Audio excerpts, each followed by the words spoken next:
அவங்க இருந்திருந்தா ஒரு ஆக்ஷன் பண்ணணும்னு எனக்கு தோணுச்சு. எல்லாரும் போயிட்டாங்க. இல்லை, ஒரு பர்மிஷன் பண்ணலாமா? இப்பவும் பண்ணலாம், ஒன்றும் தப்பு இல்லை.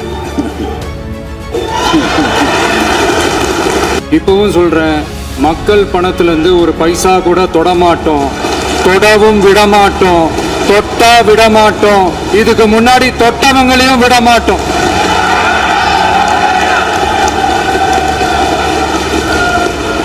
ஒவ்வொரு ஊழலா வெளியில வரும் போலே,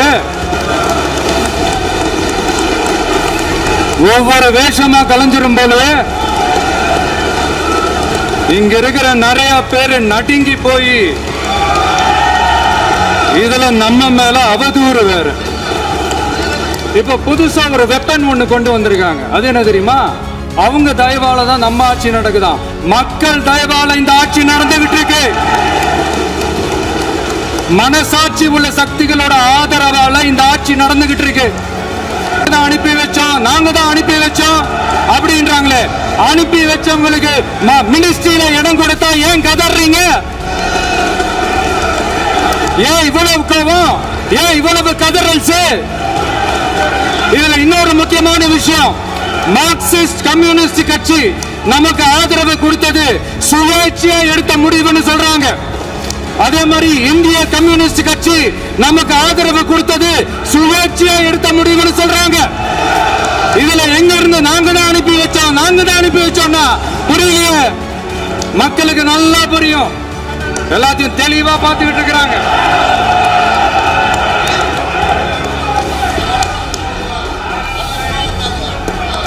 முதலமைச்சர் கண்டிப்பா பண்ணலாம். மாண்பு முதலமைச்சர்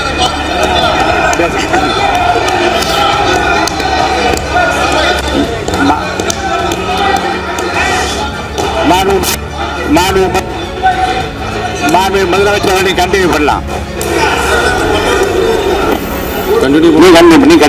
நீ கண்டினியூ பண்ணலாம்.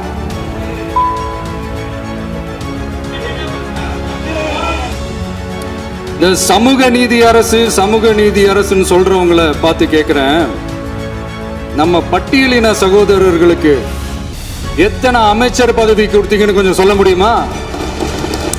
ஆனா நம்மளுடைய அரசுல 8 அமைச்சர் பதவிகள் யாருக்கு? நம்ம பட்டியலின சகோதரர்களுக்கு. எல்லாம் நம்ம அண்ணன், நம்ம தம்பி, நம்ம தங்கச்சிங்க. அண்ணல் அம்பேத்கர் அவர்களுடைய கிட்டத்தட்ட 100 ஆண்டு கால கனவு இப்ப நிறைவேறி இருக்கு. நான் ஏன் கொஞ்சம் சவுண்டா பேசுறேன் அப்படின்னா அவங்களுக்கு கேட்கணுன்றதுக்காக தப்பா எடுத்துக்காது. அதே மாதிரி பெண்களோட பாதுகாவலர் நாங்க தான் அப்படின்னு சொல்லிக்கிறவங்களை கேட்கிறேன், எத்தனை பெண்களுக்கு அமைச்சர் பதவியில இடம் கொடுத்தீங்க கொஞ்சம் சொல்ல முடியுமா?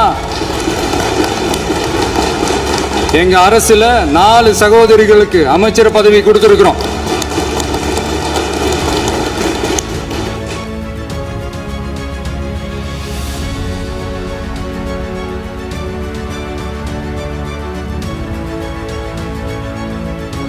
அதனால 4 சகோதரி மக்களால் நிராகரிக்கப்பட்டு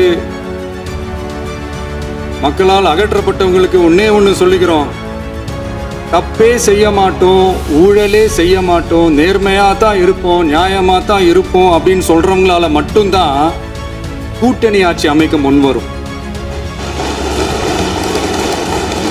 ஆட்சியிலையும் பங்கு, அதிகாரத்திலையும் பங்கு கொடுக்க முன் வரும்.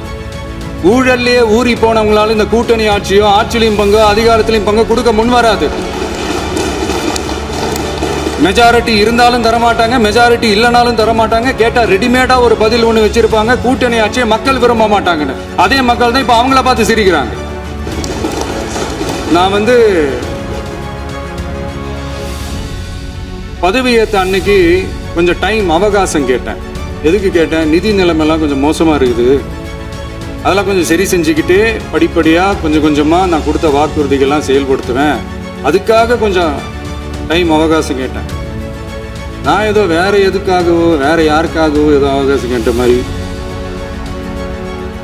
அடுத்து இங்கே சபையில் இல்லாதவங்களை பற்றி பேச வேண்டாம்னு நினைக்கிறேன்.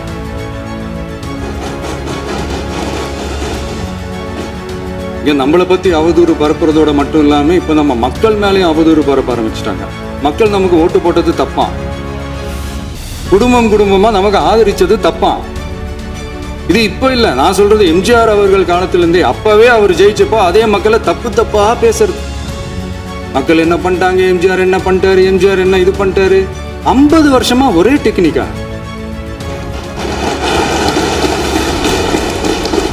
டெக்னாலஜி எல்லாம் மாறி வேற எங்கேயோ போயிட்டு இருக்கு பஸ். இதுல கொஞ்சம் டெக்னிக்காச்சும் கொஞ்சம் மாத்தினா கொஞ்சம் நல்லா இருக்கும். அதனால மக்களுக்கு யூஸ்ஃபுல்லா இருக்கிற மாதிரி இந்த ஆக்கப்பூர்வமான கருத்துக்களோ ஆக்கப்பூர்வமான யோசனைகளோ இருந்தா சொல்லுங்க. அதை நாங்கள் டெஃபரெண்டா எடுத்துக்கிறோம். ஆனால் அதை விட்டுட்டு இந்த நக்கல் நையாண்டி சம்பந்தம் இல்லாத பேச்சு இதெல்லாம் பேசிட்டு அப்புறம் முதல்வருக்கு பதில் சொல்ல தெரியல அப்படின்னா அப்புறம் என்ன சோஃபா மாடல் ஆட்சியா? அது என்னன்னு புரியறதுக்கு எனக்கு ரொம்ப நாள் ஆச்சு. இந்த sofa set, table chair, teapoy, furniture பிஸ்னஸ்லாம் வேற எங்க வெளியில போய் பண்ண சொல்லுங்க. அப்படி அந்த பிஸ்னஸ் தான் பண்ணணும்னா நிறைய பிஸ்னஸ் பண்ற மாதிரி வெளியில போய் பண்ண சொல்லுங்க. எங்க சட்டசபைக்குள்ள வேணாம். அதனால ஆக்கப்பூர்வமான கருத்துக்கள் இருந்தா சொல்லுங்க. டெஃபினட்டா அது சரியா இருந்தா நாங்க ஏத்துக்கிறோம். எனக்கு ஒரு குட்டி கதை ஒன்று ஞாபகம் வருது, சொல்லாமா? ஒரு ஊர்ல ஒரு பெரியவர் வெயில் ரொம்ப ஜாஸ்தியா இருக்குன்னு சொல்லிட்டு கண்ணுக்கு மேல கை வச்சுக்கிட்டு இப்படி சுத்தி முத்தி தேடிக்கிட்டு இருந்தாராம். அப்ப கூட இருந்த ஒரு சின்ன பையன் என்ன தேடுறீங்க அப்படின்னு கேட்டானா. அதுக்கு அந்த பெரியவர் சொன்னாரா, அது ஒண்ணு இல்ல தம்பி,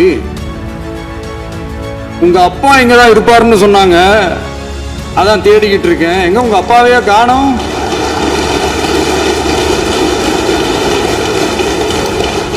இல்ல எங்களுக்கும் நக்கலா நையாண்டியா சம்பந்தம் இல்லாத குட்டி கதை இதெல்லாம் எங்களுக்கும் பேச தெரியும். அந்த கதையில பெரியவர் அப்படி சொன்னாராம், தப்பா எடுத்துக்காதீங்க. அந்த கதையில பெரியவர் அப்படி கேட்டாராம். அதனால யாரும் இங்க டென்ஷன் ஆக வேணாம். அதனால இன்னொரு இந்த என்னுடைய உரையை முடிக்கிறதுக்கு முன்னாடி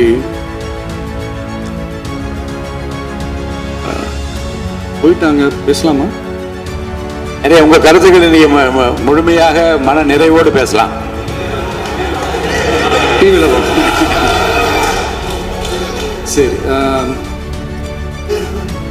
அதான் 5 நிமிஷம் பேசுனதுக்கே கொளத்தூரி இந்த ஆட்டம் அடிச்சு பேசுனா அப்புறம் என்ன பண்றது? கடைசியா நான் இந்த உரையை முடிக்கிறதுக்கு முன்னாடி ஒரு முக்கியமான ஒரு விஷயம் பத்தி சொல்லணும். ஆளுநர் உரை அன்னைக்கு இந்த தமிழ் தாய் வாழ்த்துக்கு அப்புறம் தேசிய கீதம் பாடினது தப்பு, தேசிய கீதம் 2 முறை பாடினது தப்பு, அப்படி ஒரு நிகழ்வு இதுக்கு முன்னாடி இந்த சட்டசபையில நடந்ததே கிடையாது, அந்த மரபையே மாத்திட்டீங்க, இப்படி ஒரு பெரிய ஒரு போர் மாதிரி எதிர்கட்சி சார்ந்தவங்கலாம் சொன்னாங்க இல்லையா? அந்த மாநில உரிமை போராளிகளை, அந்த மரபு காக்கிற உரிமை போராளிகளை ஒரே ஒரு கேள்விதான் கேட்கணும். 2021 ஆகஸ்ட் 2 ஞாபகம் இருக்கா? Centenary celebration of Tamil Nadu legislature. அந்த ஃபங்க்ஷன்ல நம்ம முன்னாள் முதலமைச்சர் கருணாநிதி அவர்களோட கலைஞர் அவர்களுடைய கலைஞர் அவர்களுடைய புகைப்படத்தை மாண்புமிகு குடியரசுத் தலைவர் திறந்து வைக்கிற ஒரு ஃபங்க்ஷன். அந்த ஃபங்க்ஷன்ல national anthem followed by Tamil Thai Vazhthu அப்படின்னு அறிவிச்சது ஞாபகம் இருக்கா? அதாவது தேசிய கீதத்துக்கு அப்புறமா 2வது முறையா, நோட் திஸ் பாயிண்ட் மாண்புமிகு பேரவைத் தலைவர் அவர்களே, ப்ளீஸ் நோட் திஸ் பாயிண்ட். தேசிய கீதத்துக்கு அப்புறம் 2வது முறையாக தமிழ் தாய் வாழ்த்து பாடப்படும் அப்படின்னு சொன்னது ஞாபகம் இருக்கா? அதுவும் முத்தமிழ் அறிஞர் அப்படின்னு சொல்ற நம்ம கலைஞர் அவர்களுடைய அந்த புகைப்படம் வெளியிட்டு விழாவில் அவர் இருந்த இதே சபையில தமிழை 2வது இடத்துக்கு தள்ளினது யாருன்னு ஞாபகம் இருக்கா? அது மட்டும் இல்ல, அந்த தேசிய கீதத்தை நாட்டுப்பண் நேஷனல் ஆந்தம்னு சொல்லி அதே ஃபங்க்ஷன்ல கடைசியா ஃபங்க்ஷன் முடியும் போது செகண்ட் டைம் தேசிய கீதம் பாடினதும் ஞாபகம் இருக்கா? இதே அவையில் தான் அது அவை குறிப்பிலும் இருக்கிறது. இதே அவையில் தான் நடைபெற்றது. இந்த book- தக்க நேரத்தில் இந்த ஆதாரங்களை அளித்த மாண்பு முதல் அவர்களுக்கு நன்றியை தெரிவித்துக் கொள்கிறேன். ஏதாவது டவுட் இருந்தா இந்த புக்கை பார்த்து தெரிஞ்சுக்கலாம். அதனால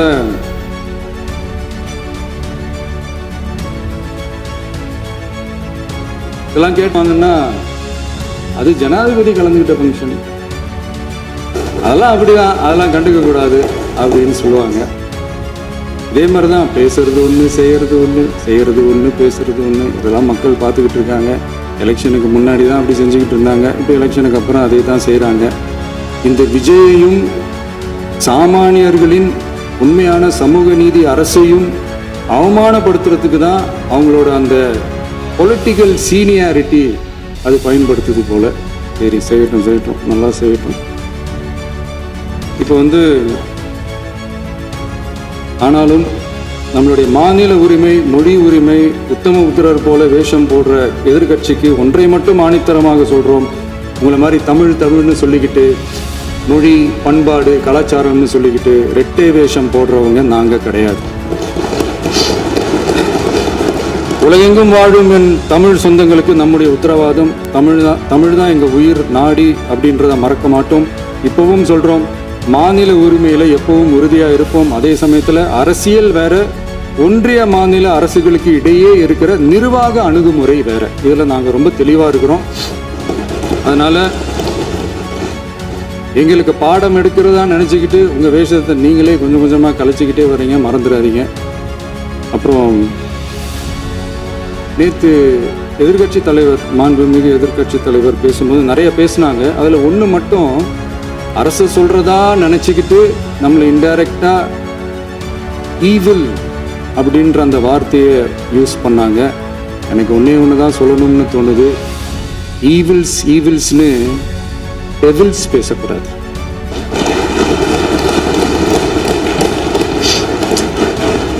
அவங்க இருந்திருந்தா ஒரு ஆக்ஷன் பண்ணணும்னு எனக்கு தோணுச்சு. எல்லாரும் போயிட்டாங்க. இல்லை, பர்மிஷன் பண்ணலாமா? இப்பவும் பண்ணலாம், ஒன்றும் தப்பு இல்லை.